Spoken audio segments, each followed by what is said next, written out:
Hello friends, आप लोग गुरुकुल में आप सभी का बहुत बहुत स्वागत है। आज की वीडियो हम क्लास 7 का बसंत भाग 2 का तीसरा अध्याय देख रहे हैं, जिसका नाम है हिमालय की बेटियां। ये एक निबंध है जो कि नागार्जुन द्वारा लिखा गया है। इसके लेखक हैं और इसमें नागार्जुन बताते हैं कि जब वो हिमालय को देखते हैं, जब उन्होंने हिमालय को दूर से देखा तो उन्हें एक शांत, गंभीर और एक सभ्य महिला की तरह प्रतीत हुआ।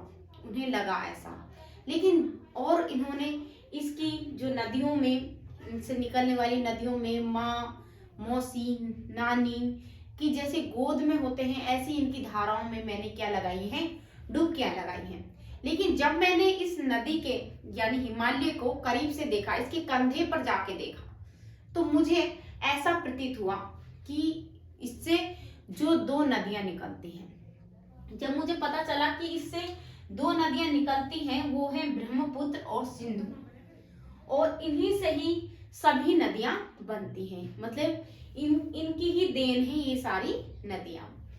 रावी है, सतलज है, व्यास है, चेनाब है, झेलम, काबुल नदी, कपिशा नदी, गंगा नदी, यमुना नदी, सरयू नदी, गंडक नदी और कोसी नदी और बहुत सारी नदियां किसकी देन है? इन दो नदियों, महानदियों की देन है, जिसे लेखक ने हिमालय का पिघला हुआ दिल, जो कि बूंद बूंद से क्या बनी है, ये दो नदी बनी है, ब्रह्मपुत्र और सिंधु, वो इसमें बताते हैं। और बताते हैं कि ये नदियां हैं जो विचलित होकर बढ़ती जाती हैं, मतलब चलती जा रही हैं जब तक कि उनको अपना संगम नहीं मिल जाता, कि उन्हें कहाँ जाके मिलना है, संगम कहाँ करना। तो वो कहाँ पर जा के लिए विचलित है? वो समुद्र में जाने के लिए विचलित है। उनका जो लक्ष्य है कहाँ का है? समुद्र का।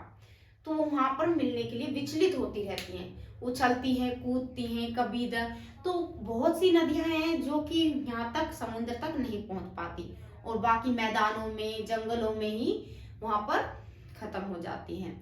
तो इसमें जो लेखक हैं वो बताते हैं कि जो नदियां हैं वो क्या है, मतलब जो हिमालय है, हिमालय को पिता बताते हैं, हिमालय को पिता। और जहां पर और इनको जो इनकी नदियां हैं से निकलती हैं, जो ब्रह्मपुत्र, सिंधु, ये सभी नदियों को इनकी बेटियां मानते हैं, कि ये हिमालय की क्या है? बेटियां हैं, जिन्हें बहुत ही दिल से इन्होंने बड़ा किया है, उछलिए कूदिए इनके हिमालय, फिर जो इनका दिल है पिघल पिघल कर क्या बना है, एक नदी का रूप लिया है। और जो जहां पर ये संगम करती हैं, जाती हैं समुद्र में, तो वो क्या है? वो हिमालय का, उस लेखक ने क्या कहा है?